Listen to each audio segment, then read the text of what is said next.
जाहिर है कार्यक्रम में नजर डालेंगे देश, दुनिया और राज्य की प्रमुख खबरों पर।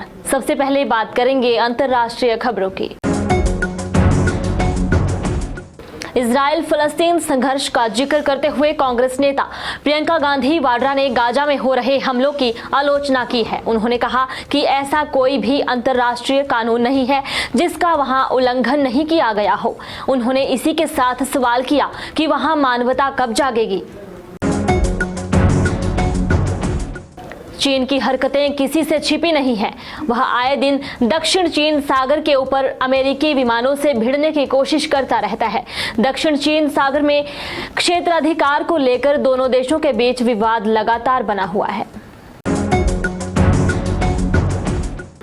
रूस और यूक्रेन के बीच युद्ध जारी है। इस जंग के थमने का आसार दूर दूर तक नहीं दिख रहा है। इस लड़ाई में अमेरिका लगातार यूक्रेन की मदद कर रहा है। इसके मद्देनजर एक बार फिर वाशिंगटन ने कीव के लिए गुरुवार को नई सैन्य सहायता का ऐलान किया है। और अब बात करेंगे राष्ट्रीय खबरों की। कतर की अदालत ने भारतीय नौसेना के 8 पूर्व कर्मचारियों को 27 अक्टूबर की मौत की सजा सुनाई है। इस फैसले से भारत बेहद हैरान है। प्रधानमंत्री नरेंद्र मोदी ने शुक्रवार को नई दिल्ली स्थित प्रगति मैदान के भारत मंडपम में एशिया के सबसे बड़े टेक्नोलॉजी मंच इंडिया मोबाइल कांग्रेस 2023 का उद्घाटन किया।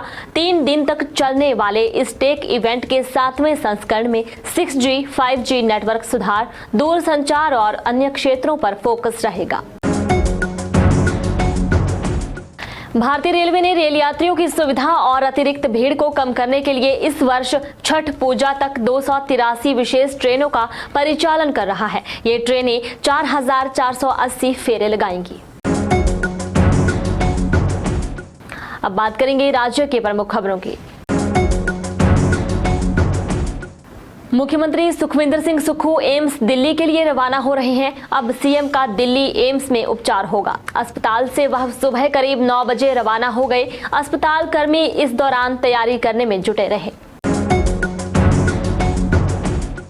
प्रधानमंत्री कार्यालय से आई चिट्ठी राज्य सरकार के वन महकमे के लिए जी का जंजाल बन गई है। पीएमओ के निर्देश पर केंद्रीय कार्मिक मंत्रालय ने इस संबंध में उपयुक्त कार्रवाई करने के लिए कहा है, मगर असल में क्या करना है यह विभाग की समझ से परे है।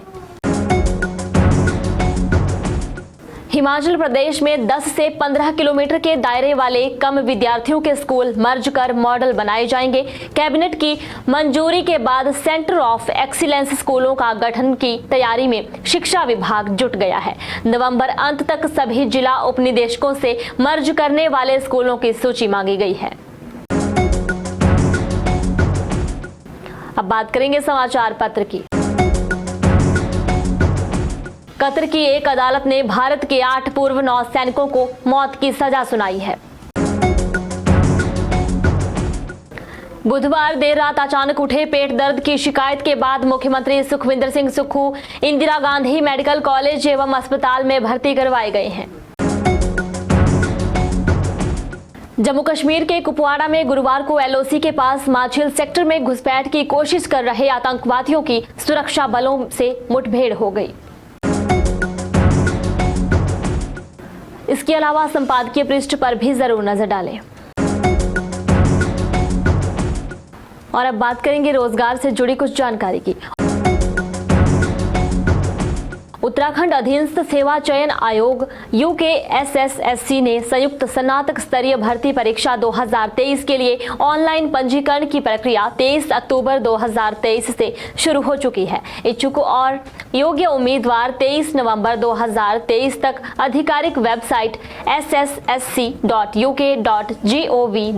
पर जाकर इन रिक्तियों के लिए आवेदन कर सकते हैं। आवेदन करने की विंडो 27 नवंबर से 3 दिसंबर तक खुलेगी। जाहिर है कार्यक्रम में इतना ही। बने रहें दिव्य हिमाचल टीवी के साथ।